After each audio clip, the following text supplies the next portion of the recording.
ब्रह्मचर्य स्मृतिवान बनाता है, ब्रह्मचर्य बलवान बनाता है। ब्रह्मचर्य जिधर चाहो उधर आप ले जा सकते हो ब्रह्मचारी को, वो उधर ही विजयी होगा। जब हम भोगों का चिंतन करते हैं तो हमें भोगों की आसक्ति प्रकट होती। जब हम विषयों का चिंतन करते हैं तो विषयों का संग करने का, विषय भोगने की इच्छा प्रकट होती। जहां विषय भोगने की इच्छा प्रकट हुई, काम राज्य हृदय में छा गया। संगात संजायते कामा, और कामना जब बढ़ी तो सब मूढ़ता छा जाती, स्मृति नष्ट हो जाती। हम कौन है, हमारा क्या कर्तव्य, हम क्या कर रहे हैं। सच्ची मानिए बहुत निकृष्ट काम। ब्रह्मचर्य में अपने आप एक उन्माद है।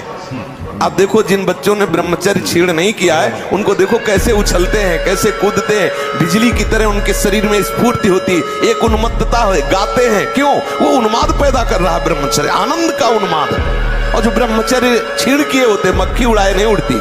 आगे देख लेना, खुद आप देख लेना। कल एक उपासक कह रहे थे कि जब से मैं जन्म लिया तब से हमारे ऊपर कृपा है, कभी काम जागृत नहीं हुआ। एक बार तो क्षमा कर दिया, फिर दोबारा बोले कि मेरे अंदर का, अरे हम कहा चुप रहे भाई, चुप रहे। जिस पर भगवान की कृपा है वो काम विजयी होता। जो काम विजयी होता कभी सांस नहीं ले सकता। मैं काम विजयी हूं क्योंकि सांस लेते ही सांस में काम आ जाएगा। कोई दिनचर्या ही नहीं है, कोई दिनचर्या नहीं है। कुछ कार्य कर, कुछ कार्य कर। मनुष्य जीवन व्यर्थ नष्ट करने के लिए नहीं मिला है। अरे मनुष्य जीवन मिला, खूब डट के मेहनत करो। जिस डिपार्टमेंट में हो, मतलब बाबा जी हो तो डट के भजन करो, तपस्या करो, कष्ट सहो, जगत मंगल करो। जो जहां है डट के करे तो मनुष्य जीवन की सार्थकता है। हर कष्ट को तुम रौंद सकते हो, हर कष्ट को सह सकते हो। अगर अभी तुम निश्चय कर लो मैं मरा, अब तुमको कोई नहीं मार सकता। सब भयभीत हो जाएंगे तुमसे। केवल एक निश्चय कर लो, अब हमारी जिंदगी की कोई परवाह नहीं। अभी अभी तुम्हारा वो भयंकर रूप आ जाएगा कि जिस गली से निकलोगे लोग अंदर घुस जाएंगे। क्यों? आपने निर्भयता स्वीकार कर ली।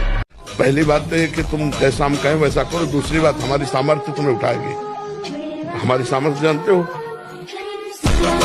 कहने का सारांश है कि मनुष्य शरीर में वेद एक महाशक्ति है, जो इसका अधिक से अधिक संग्रह करता है वो उन्नति को प्राप्त होता है। बड़े बड़े वैज्ञानिकों का मत है कि सृष्टि के प्रत्येक पदार्थ में कोई न कोई सार तत्व अवश्य होता है। उसी तरह मनुष्य के शरीर का एक सर्वोच्च सार तत्व है वेद।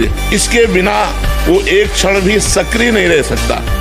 तो जो व्यक्ति अज्ञान के कारण अपने वेद का क्षरण करता है, नाश करता है, उसमें बहुत से दोष उत्पन्न हो जाते हैं। बंद करो ये विषय वार्ता का चिंतन। ये कोटि नरकों जैसा भय प्रदान करने वाला है। तुम्हारे जीवनी शक्ति एक सीमित है। अभी यौवन अवस्था है, नष्ट कर लो, फिर किसी काम के नहीं रहोगे। मुस्कुराहट, रूपा शक्ति, मृदु भाषण, इसने तुम्हारे मन का अपहरण कर लिया है। बचाओ अपने मन को और मनमोहन की तरफ लगाओ। वास्तविकता के साथ जागो। हमारा बाहर कोई दुश्मन नहीं है, बाहर कोई मित्र नहीं है। यही सबसे बड़ा दुश्मन और सबसे बड़ा मित्र। देखो बहुत सही ढंग से हम चल रहे हैं समाज में, राधे राधे, और एक मिनट इस बेईमान के कहे में लग गए और कोई गलत आचरण कर दिया, सब मिट्टी मिला दी। है ना भारी दुश्मन।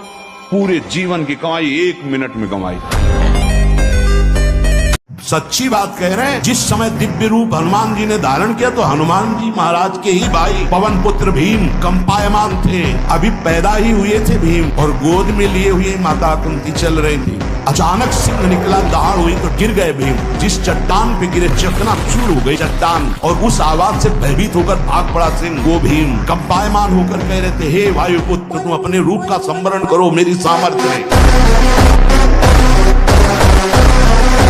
एक गंभीर स्वभाव बनाओ, एक उत्तम विचार बनाओ, एक उत्तम कार्यरत रहो। तुम्हें देखो अभी जीवन में चमत्कार आ जाएगा। बात समझो, ये बाहरी आशीर्वाद से कुछ नहीं होता। 2 महीना सच्चाई से ब्रह्मचर्य रह के देख लो। 2 महीना अगर आपकी जैसे गिलहरी नहीं टिलटिलाती हुई, ऐसे पूरे शरीर में ऊर्जा शक्ति आपको दौड़ती नजर आएगी। ब्रह्मचारी के पैर ऐसे पड़ते हैं जैसे आग में कोई चलता हो। आग में कैसे चलता है, ऐसे उसके पैर पड़ते हैं। ओज तेज ब्रह्मचर्य है। जो किसी कामिनी की तरफ मन को नहीं जाने दिया, जो वाणी को कभी प्रपंच की वार्ता में नहीं लगाया और जो कभी लंगोटी का कच्चा नहीं हुआ, वही सच्चा महात्मा है।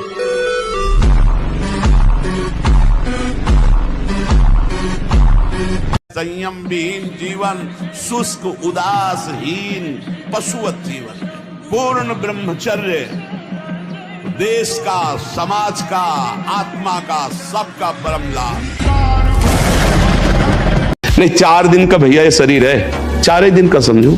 इसके बाद जो हमको लोग क्या समझते हैं, इसके लिए हम जीते हैं क्या? हमारी क्या समझ, ये बात समझ के जीना चाहिए। हम धर्म से जीते हैं, हमारी समझ भागवतिक है। अब तुम क्या समझते हो, तुम्हारी समझ है। हम तुम्हारी समझ से थोड़ी जीते हैं, हम अपनी समझ से जीते हैं। हमारी बात समझ रहे हो? हाँ, किसी की समझ के गुलाम नहीं है हम अपनी समझ से, शास्त्र सम्मत समझ से हम आनंद को भोगते हैं। ये जीवन मस्ती के लिए मिला, किसी समझ के लिए नहीं। अगर ब्रह्मचर्य से रहो और पवित्र अन्न पाओ और डट के व्यायाम करो तो तुम किसी को भी परास्त कर सकते हो। डबल शरीर है, लेकिन आपके अंदर ब्रह्मचर्य तो हो सकता है आप ऐसे हो, लेकिन डबल शरीर वाले को आप गिरा सकते हो। तो आजकल लोगों के दिमाग में पता नहीं क्या भर गया है कि शराब पीना, अंडा खाना, मांस खाना। ब्रह्मचर्य, संयम, अगर संयम और ब्रह्मचर्य में तो तुम्हारे अंदर वो बल होगा जो बल मांस खाने से नहीं होगा। आज हमारी पवित्रता नष्ट हो रही है, आज हम अपवित्र भोजन पा रहे हैं। अगर ब्रह्मचर्य से रहो और पवित्र अन्न पाओ और डट के व्यायाम करो तो तुम किसी को भी परास्त कर सकते हो। डबल शरीर है, लेकिन आपके अंदर ब्रह्मचर्य तो हो सकता है आप ऐसे हो, लेकिन डबल शरीर वाले को आप गिरा सकते हो। भगवान से यदि संबंध है तो हर परिस्थितियों में महान दिग्विजय योद्धा सामने होने पर भी उसको परास्त होना पड़ेगा। अभ्यास, प्रमाद स्थिति नहीं, भोगों में मनोरंजन नहीं, अभ्यास। अभ्यास विजय दिलाएगा। यही अभ्यास भगवत स्वरूप है। अभ्यास में बाधा देने वाले से राग रहित हो और अभ्यास में दृढ़ हो जाओ। क्या नहीं प्राप्त हो सकता, क्या नहीं हो सकता। हमारी अभ्यास की इतनी प्रवीणता बन जाए, जिस लक्ष्य पे हम लगे उसको हम पार करें, उस पर हम पहुंचे। उसको तूफान मानकर दिमाग में मत बैठा लो कि अरे वो क्या होगा, कुछ नहीं होगा। आंख खुली स्वप्न खत्म, ऐसे ही है। आंख खुली स्वप्न खत्म, जागो। इसके लिए किसी के सहयोग की जरूरत नहीं, जागो, भगवत स्मृति में जागो, मोह निद्रा भंग करो, इसको आनंद। डरो मत, घबराओ मत, गिर जाना भी यहाँ दौड़ना है। अगर गिर भी गए तो अनुभव करो कहां से फिसले, वहां से आप सावधान हो। ऐसा खेल नहीं है। अगर नाम जप करोगे तुम्हारे अध्यात्म बल की वृद्धि होगी। अध्यात्म बल जब बढ़ता है तो बुद्धि प्रवीण हो जाती है। जब बुद्धि प्रवीण होती तो 1 सेकंड में निर्णय कर देगी ठीक है कि नहीं ठीक है। तो आश्रय भगवान का। हर बार परास्त होने पर फिर हिम्मत करे कि अब की बार तो मारूंगा इसे, अब की बार गिराऊंगा, और एक दिन गिरा दोगे, पक्का गिरा दोगे, क्योंकि भगवान के अंश हो तुम, निश्चित इस पर विजय प्राप्त। पर हारना नहीं। इसमें होता क्या, इतनी बार हरा देता है कि फिर युद्ध करने का मन ही नहीं होता। लगता है अब जो हो गया, अब क्या होगा। इतना समय पक्का। प्रत्येक हार में विजय छुपी होती है। क्या जानोगे संसार के दाग में, भोगों में फंसे हुए, क्या जानोगे भगवान नाम की महिमा। भगवान के महान नाम में इतनी सामर्थ्य है जो भगवान की सामर्थ्य से भी ज्यादा है। भगवान अवतार लेकर के गिने चुने लोगों का उद्धार करते हैं और नाम तो असंख्यों का उद्धार कर चुका है और करता रहेगा। नाम से बढ़ करके कुछ नहीं त्रिभुवन में। एक बार अगर अब मन चढ़ गया आपके ऊपर और मनमानी आचरण करा लिया तो आपको भजन लायक नहीं रखेगा, क्योंकि वो समझ चुका है कि तुम ऐसी जगह पहुंच चुके हो कि अगर अब हम इसको हरा न पाए तो मुझे जिंदगी भर इसका गुलाम बनना पड़ेगा। तो जो धारणा करने की सामर्थ्य सुना वो एकदम वो ब्रह्मचर्य में होती है। ये जो मतलब थोड़ी देर में सो जाना, थोड़ी देर में चेहरे बुझे हुए, काहे अंदर कई प्रश्न उत्तर, अंदर कई वासनाएं, ये सब मिटा दो। इनको मिटाने के लिए अवसर मिला है। कड़ा जीवन, तपमय जीवन। हाँ, एक नियमावली, जो समय उठने का उसी समय उठे, जो समय का शयन का वही समय, जो आहार का बस ठीक आहार के समय थोड़ा आहार ले लो। कम ब्रह्मचर्य नजर आता है। ये बहुत ध्यान देने की बात है। सब माता पिता को चाहिए कि बच्चों में दैवी संपदा के संस्कार डालें। जब तक शास्त्र स्वाध्याय नहीं होगा, भगवान नाम जप नहीं होगा, जब तक प्रभु की आराधना नहीं होगी, तब तक उसमें दैवी संपदा आने वाली नहीं। आसुरी संपदा आएगी तो आपको ही बुढ़ापे में पीटेंगे। जीवन भर मोह किया है तो बैठ के रोगे कि एक बार तो लड़का बहू हमारी तरफ देख लेते, लेकिन लड़का बहू कार में बैठे हो, जा रहे हैं होटल में खाने हो, तुम वहां मच्छर तुम्हें खाएंगे बैठे बैठे। ब्रह्मचर्य का विमल प्रताप प्रकट होता है। वीरवान बलवान होता है, विद्वान होता है, तपस्वी होता है, मनस्वी होता है, त्यागी होता है, तत्व चिंतन परायण होता है। ब्रह्मचर्य में अलौकिक अमानुषिक शक्ति जागृत हो जाती है। अमानुषिक ऐसा कैसे हो सकता है? हो सकता है क्योंकि ब्रह्मचर्य है, क्योंकि भगवत मार्ग का प्रतीक है। उस शक्ति, उसकी शक्ति के सामने संसार को आश्चर्य असंभव जान पड़ता है। कोई हस्तक्रिया करता है तो उसके सीधे कलेजे पर धक्का लगता है। जब क्रिया करता है तो संपूर्ण स्नायुओं में हलचल और हृदय पर धक्का लगता है, जिससे उसका दिल कमजोर होने लगता है। और वही सबसे ज्यादा इसे हार्ट अटैक कहते हैं। वही कारण होता है। वीर चरण ही उसका प्रधान कारण होता है। क्षय, खांसी, श्वास, ये क्षमा महाभयानक रोगों का बुलावा है। हृदय रोग से पीड़ित या भागे मनुष्य किस क्षण मर जाए कोई पता नहीं। तो इसीलिए सबसे प्रार्थना करते हैं कि यदि सुख, शांति और आनंद चाहते हो, दुख, भय, चिंता, शोक से मुक्त होना चाहते हो, तो भगवान का नाम जप करो। नाम जपने से महा आनंद की प्राप्ति होगी। ब्रह्मचर्य वो एक तेजोमयी ज्वलंत शक्ति है। ब्रह्मचर्य एक अलग दिखाई देगा आपको, कोई आग अलग आग नहीं दिखाई देती। जैसे ऐसे ब्रह्मचारी आग होता है। आग दर्शन से, संभाषण से, स्पर्श से दूसरों के पाप नष्ट कर दे अपने आप। कोई भी रोग, कोई भी शोक, कोई भी ताप उसे स्पर्श नहीं कर सकता। वो एकदम हर समय फूल जैसा रहता है, क्योंकि ब्रह्मचर्य स्थित है। अब मान लो आपकी 25 वर्ष की अवस्था हुई और 10 वर्ष आप करते रहे हैं, अब आपको संभलना बहुत ही कठिन है। क्योंकि जो संभलने की अवस्था थी उसमें तो आपने नष्ट कर दिया, अब संभलना कठिन। लेकिन फिर भी संभलने का उपाय है। आयुर्वेदिक किसी अच्छे वैद्य से धातु पुष्टता की औषधि ले और व्यायाम, भोजन सुधार, संग सुधार, चिंतन सुधार, शास्त्रों का स्वाध्याय और नाम जप, यही हमारे हृदय में निश्चय है। इसी से सुधार हो सकता है। जैसे अभी कोई गंदा काम करता है तो अभी थोड़ी उसका फल मिल जाता है, पर समय आएगा तो उससे भी बड़ा कष्ट उसे मिलेगा। तो इसलिए अभी हम लोग सोते हुए नाटक कर रहे हैं कि हम कुछ नहीं जानते, वस्तुतः सब जानते हो। इस जानकारी को अगर प्रयोग करना चाहते हो तो नाम जप करो। नाम जप कर लिए जान गए तो कुछ मिथ्या नहीं है, सब ब्रह्म। जोर की बात कर रहे हैं, पकड़ना महापुरुष है। कभी किसी माता बहन की तरफ पाप दृष्टि न करे, सत्य वचन बोले और भगवान के अधीन रहे, निश्चित भगवान की प्राप्ति हो जाएगी। 3 बातों में ठेका ले लिया तुलसीदास जी। जहां 12, 13, 14 वर्ष की अवस्था होती है, काम वेदना जागृत होने लगती है। मन एक अलौकिक आकर्षण, भोगाकर्षण की तरफ भागने लगता है। एक चाह होती, कोई हमारा ऐसा दोस्त हो, कोई हमारा ऐसा प्यारा हो जिसको हम अपना जीवन समर्पित करें। ऐसा होता है, एक माया का ऐसा आकर्षण होता है। अब नए नए बच्चे गंदी गंदी बातें देखते हैं, गंदा भोजन करते हैं, व्यसन करते हैं, तो उनकी स्मृति पढ़ाई में कहाँ लगेगी?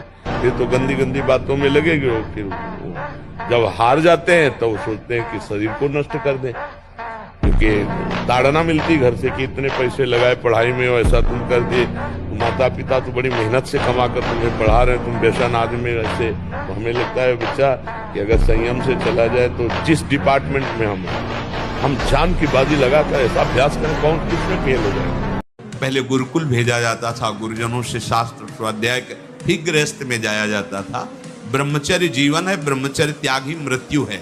ब्रह्मचर्य ही जीवन है और ब्रह्मचर्य नाश ही मृत्यु है।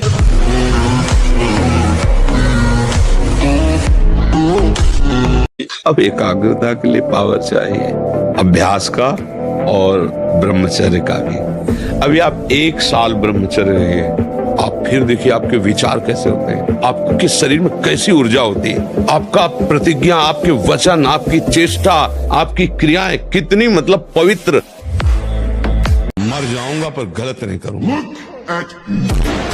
ब्रह्मचर्य धारण करने वाले कोई बादाम, हलवा, घी की जरूरत ही नहीं, बिल्कुल सच्ची बात है। जैसे तप्त भूमि में पैर कैसे पड़ता है, ऐसी बिजली रहती ब्रह्मचारी के अंदर, बिजली 60 किलोमीटर बिना विश्राम किए चलते देखा है।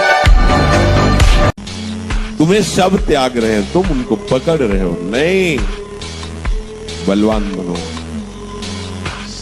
अपना व्यक्तित्व मिटा दो, अपना अस्तित्व मिटा दो, अभी आनंद में डूब जाओगे। नए साल में अगर नियम लेना है तो यही लो कि आज के बाद मैं कभी शराब नहीं पीऊंगा, मांस नहीं खाऊंगा और ना किसी माता बहन की तरफ गंदी बात करूंगा, गंदी दृष्टि देखूंगा, अपने कर्तव्य का पालन करूंगा और इसी जन्म में भगवान को रिझा लूंगा, नाम जप करते हुए भगवत प्राप्ति करूंगा। हमारा तो यही संदेश है। बोले अयोध्या का सिंह है, फेंका चला ऐसे बजरंग बली, बाल ब्रह्म ऐसे चलते थे, बाल ब्रह्मचारी, मारा ऐसे तो फट गया अखाड़ा, धम्म से गिर गए तो तालियां बज गई, एक छलांग में ऊपर हनुमान जी की तरह, और ऐसे किया था। कोई नहीं था ब्रह्मचारी के आगे कौन। तुम इतने मजबूत बनो कि कोई भी बुराई तुम्हारे हृदय में प्रवेश न करे, कोई भी तुम्हें बुरा न दिखाई दे और तुम सब में भगवान को देखकर इस माया पर विजय प्राप्त करो। कोई भी बुरा हमको दिखे ना और कोई भी बुराई हमको परास्त न कर पावे। मृत्यु एक बार होनी, 2 बार नहीं, सबकी होनी, तुम्हारी कोई नई चीज नहीं, तो आ गई है, स्वागत करो। प्राण चाहे चले जाए, कदम पीछे नहीं हटाएंगे, प्राण चाहे निकल जाए, हम गलत मार्ग में कदम नहीं रखेंगे। आप देखो संकल्प करके कौन आपके संकल्प को तोड़ पाता है। आप अविनाशी भगवान के अंश हो, शरणागत हो भगवान के, बस त्रुटियों से बचो। जो त्रुटियां हमको कमजोरी प्रदान किए हुए हैं, उन त्रुटियों को पहचानो कि हमें अमुक संग से गिरने की संभावना है, अमुक संग से गिरने की संभावना है। बस क्या मुर्दे जैसा जीवन, जो इंद्री जैसा चाहे वैसा डाउन कर दे, जैसा चाहे वो हमें शोक दे दे, दुख दे। थोड़ा सा साहसी बनो, तुम भगवान के अंश हो, तुम कुछ भी कर सकते हो, कुछ भी।